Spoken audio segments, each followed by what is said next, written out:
मेरे प्यारे देशवासियों, नमस्कार। आज बहुत पावन दिन पर मुझे आपसे मन की बात करने का अवसर मिला है। आज चैत्र माह के शुक्ल पक्ष की प्रतिपदा तिथि है। आज से चैत्र नवरात्र की शुरुआत हो रही है। आज से भारतीय नववर्ष का भी आरंभ हो रहा है। इस बार विक्रम संवत 2082 शुरू हो रहा है। इस समय मेरे सामने आपकी ढेर सारी चिट्ठियां रखी हुई है। कोई बिहार से हैं, कोई बंगाल से, कोई तमिलनाडु से हैं, कोई गुजरात से हैं। इनमें बड़े रोचक तरीके से लोगों ने अपने मन की बातें लिखकर भेजी है। कई सारी चिट्ठियों में शुभकामनाएं भी हैं, बधाई संदेश भी हैं, लेकिन आज मेरा मन करता है कुछ संदेशों को आपको सुनाऊं। सर्वारिगु युगादि हब्बद शुभाशय गड़ू। अगला संदेश है अंदरी की उगादि शुभाकांक्षलु। अब एक और चिट्ठी में लिखा है संवसार पाड़व्यार्ची परबी। अगले संदेश में लिखा गया है गुड़ी पाड़वा निमित्त हार्दिक शुभेच्छा। हमारे एक साथी ने लिखा है एल्ला वरक्कुम विशु आशम शगल। एक और संदेश है इनिये पुथांडु नल्लवाल थुक्कल। साथियों, आप ये तो समझ गए होंगे कि अलग अलग भाषाओं में भेजे गए संदेश हैं, लेकिन क्या आप इसकी वजह जानते हैं? यही तो वो खास बात है जो आज मुझे आपसे साझा करनी है।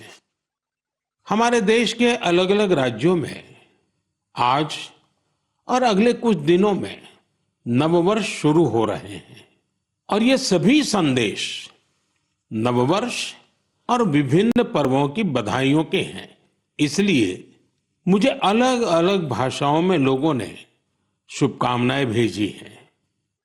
साथियों, आज कर्नाटका में, आंध्र प्रदेश, तेलंगाना में उगादि का पर्व बहुत धूमधाम से मनाया जा रहा है। आज ही महाराष्ट्र में गुड़ी पड़वा मनाया जा रहा है। विविधता भरे हमारे देश में अलग अलग राज्यों में अगले कुछ दिन में असम में रोंगाली बिहू, बंगाल में पोइला बोईशाख, कश्मीर में नवरेह का उत्सव मनाया जाएगा। इसी तरह 13 से 15 अप्रैल के बीच देश के अलग अलग हिस्सों में त्योहारों की जबरदस्त धूम दिखेगी। इसे लेकर भी उत्साह का माहौल है और ईद का त्योहार तो आ ही रहा है। यानी ये पूरा महीना त्योहारों का है, पर्वों का है। मैं देश के लोगों को इन त्योहारों की बहुत बहुत बधाई देता हूं। हमारे ये त्योहार भले ही अलग अलग क्षेत्रों में हो, लेकिन ये दिखाते हैं कि भारत की विविधता में भी कैसे एकता पिरोई हुई है। इस एकता की भावना को हमें निरंतर मजबूत करते चलना है। साथियों, जब परीक्षाएं आती हैं तो युवा साथियों के साथ मैं परीक्षा पे चर्चा करता हूं। अब परीक्षाएं हो चुकी हैं। बहुत सारे स्कूलों में तो दोबारा क्लास शुरू होने की तैयारी हो रही है। इसके बाद गर्मी की छुट्टियों का समय भी आने वाला है। साल के इस समय का बच्चों को बहुत इंतजार रहता है। मुझे तो अपने बचपन के दिन याद आ गए जब मैं और मेरे दोस्त दिन भर कुछ ना कुछ उत्पात मचाते रहते थे, लेकिन साथ ही हम कुछ कंस्ट्रक्टिव भी करते थे, सीखते भी थे। गर्मियों के दिन बड़े होते हैं। इसमें बच्चों के पास करने को बहुत कुछ होता है। ये समय किसी नई हॉबी को अपनाने के साथ ही अपने हुनर को और तराशने का भी है। आज बच्चों के लिए ऐसे प्लेटफॉर्म की कमी नहीं जहां वे काफी कुछ सीख सकते हैं। जैसे कोई संस्था टेक्नोलॉजी कैंप चला रही हो तो बच्चे वहां ऐप बनाने के साथ ही ओपन सोर्स सॉफ्टवेयर के बारे में जान सकते हैं। अगर कहीं पर्यावरण की बात हो, थिएटर की बात हो या लीडरशिप की बात हो, ऐसे विविध विषय के कोर्स होते रहते हैं तो उससे भी जुड़ सकते हैं। ऐसे कई स्कूल हैं जो स्पीच या तो ड्रामा सिखाते हैं, ये बच्चों को बहुत काम आते हैं। इन सब के अलावा आपके पास इन छुट्टियों में कई जगह चल रहे वॉलेंटियर एक्टिविटीज, सेवा कार्यों से भी जुड़ने का अवसर है। ऐसे कार्यक्रमों को लेकर मेरा एक विशेष आग्रह है।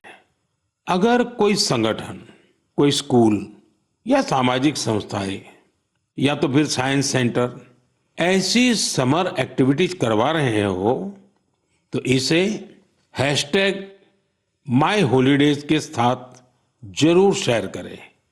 इससे देश भर के बच्चे और उनके माता पिता को इनके बारे में आसानी से जानकारी मिल सकेगी।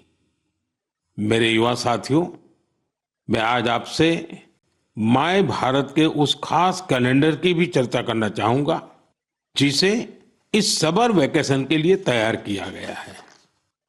इस कैलेंडर की एक कॉपी अभी मेरे सामने रखी हुई है। मैं इस कैलेंडर से कुछ अनूठे प्रयासों को साझा करना चाहता हूं। जैसे माय भारत के स्टडी टूर में आप ये जान सकते हैं कि हमारे जन औषधि केंद्र कैसे काम करते हैं। आप वाइब्रेंट विलेज अभियान का हिस्सा बनकर सीमावर्ती गांवों में एक अनोखा अनुभव ले सकते हैं। इसके साथ ही वहां कल्चर और स्पोर्ट्स एक्टिविटीज का हिस्सा जरूर बन सकते हैं।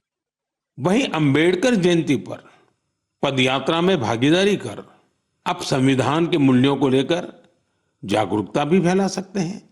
बच्चों और उनके माता पिता से भी मेरा विशेष आग्रह है कि वे छुट्टियों के अनुभवों को #हॉलिडे मेमोरीज के साथ जरूर साझा करें। मैं आपके अनुभवों को आगे आने वाली मन की बात में शामिल करने का प्रयास करूंगा।